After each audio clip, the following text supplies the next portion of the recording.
figure out how it makes sense. So if I could get some answers to help me understand your guys' thought process, I would greatly appreciate it.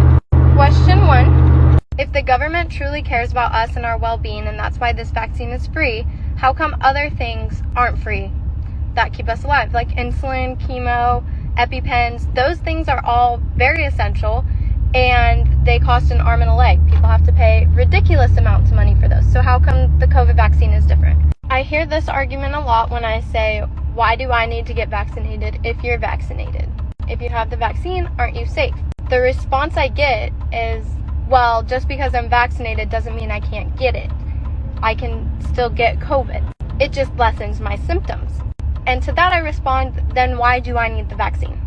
If I can still get and spread COVID with the vaccine, it just lessens my symptoms. If I'm not concerned about it, then why do I personally need to get the vaccine? How come everyone who died of COVID, even if they died with an underlying condition, how come that counted towards the COVID death? But if someone died from the vaccine, you guys are so quick to say, well, they had an underlying condition. They had an underlying condition, it doesn't count. If you're going to count every COVID death, regardless of underlying conditions, as a COVID death, then shouldn't the same logic apply to the vaccine? How come you take what the government says as fact with the COVID vaccine, instead of doing your own research? Personally, I know somebody who scheduled 4 different COVID tests, never showed for any of them, and still received a letter in the mail saying that they tested positive for COVID, even though they never showed up.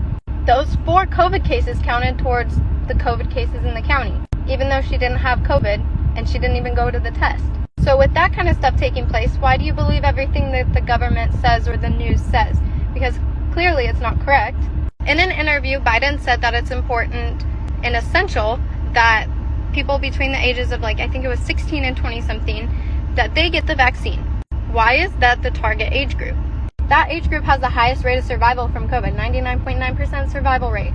So why is that the target audience for the vaccine instead of older generations or much younger people who would be more at risk of dying from COVID? There's the new Delta variant out, and the vaccine doesn't even cover you from the Delta variant. So why are we even getting the vaccine? And my final question is, why is the government pushing it so hard? In your opinion, why do you think the government is pushing it so hard? If COVID has a 99.9% survival rate, why are they bribing us with burgers, beer, money, making it mandatory to travel? No other vaccine is like this.